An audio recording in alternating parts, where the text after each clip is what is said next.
Andhra Pradesh deputy CM అయినటువంటి పవన్ కళ్యాణ్ గారు media ప్రతినిధులతో మాట్లాడుతూ ఒక ఇంటర్వ్యూలో భారతదేశంలో ఉన్నటువంటి ముస్లింలందరూ కూడా టెర్రరిస్టులు, ముస్లిం అందరూ కూడా ప్రతి ఒక్కరు కూడా ఇస్లాం పాటించే వాళ్ళందరూ కూడా తీవ్రవాదులు అని చెప్పేసి 100% కూడా వాళ్ళు తీవ్రవాదులు అని చెప్పేసి వచ్చి రానిటువంటి ఇంగ్లీష్ లో మాట్లాడుతూ ఒక ఇంటర్వ్యూ ఇవ్వడం జరిగింది. అయితే దీన్ని మేము పూర్తిగా ముస్లింలందరూ కూడా ఖండిస్తున్నాం.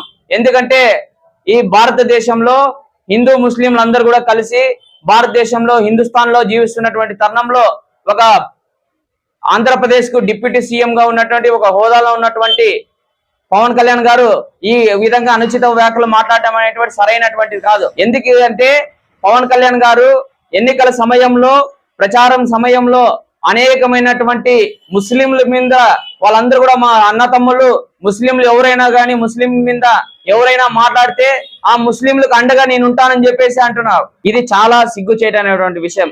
ఎందుకంటే గతంలో ఒక్కొక్క పార్టీతో పొత్తు పెట్టుకున్న సందర్భంలో ముస్లింలందరూ కావాలా, ముస్లింలందరూ కూడా నా అన్న తమ్ముళ్ళు, ముస్లింలందరూ కూడా మాకు కావాల్సిన వాళ్ళని చెప్పేసి మా మసీదుల్లోకి వచ్చి మా దర్గాల్లోకి వచ్చి టోపీలు పెట్టుకొని మరియు మేము ఇచ్చినటువంటి మా ముస్లింలు ఇచ్చినటువంటి ఇఫ్తార్ విందుల్లో కూడా పాల్గొని నమాజ్ చేసినటువంటి మీరు ఈరోజు ముస్లిం సమాజాన్ని కూడా తీవ్రవాదులుగానే పరిగణించమనేది చాలా సిగ్గుచేటైనటువంటి విషయం. ఎందుకంటే పవన్ కళ్యాణ్ గారు పూటకొక మాట రోజుకొక మాట చెప్తూ ఆయన కేవలం ఒక మెప్పు పొందడం కోసం ముస్లింలందరినీ కూడా డైవర్ట్ చేయడం కోసం.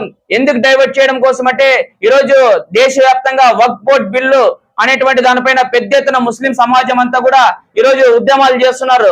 అలాంటి దాన్ని డైవర్ట్ చేయడం కోసం పైన ఉన్నటువంటి కేంద్ర ప్రభుత్వం యొక్క మెప్పు పొందడం కోసం ఈయన కేవలం ముస్లిం మీద బురద చల్లే విధంగా చేస్తున్నారు. ఈ వాక్యాలను పూర్తిగా వెనక్కి తీసుకోవాలా.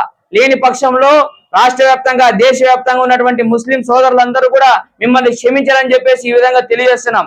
మీరు ముస్లింలని ఈరోజు తీవ్రవాదులుగా, ముస్లింలు అంటే అందరూ కూడా ఇస్లాం పాటించే వాళ్ళందరూ తీవ్రవాదులు అని చెప్పేసి అంటున్నారు. ఈరోజు మీ యొక్క జనసేన పార్టీలో మీ వెనకలు ఉన్నటువంటి వాళ్ళు మీకు అత్యున్నతమైన స్నేహితుగా ఉన్నటువంటి రియాజ్ గారు ఒక ముస్లిం గారు అని చెప్పేసి మీరు గుర్తించుకోవాలా. అదే విధంగా వారితో పాటు అనేక మంది ముస్లింలు ఉన్నారు మీ వెనకలు నడిచేటువంటి వాళ్ళు.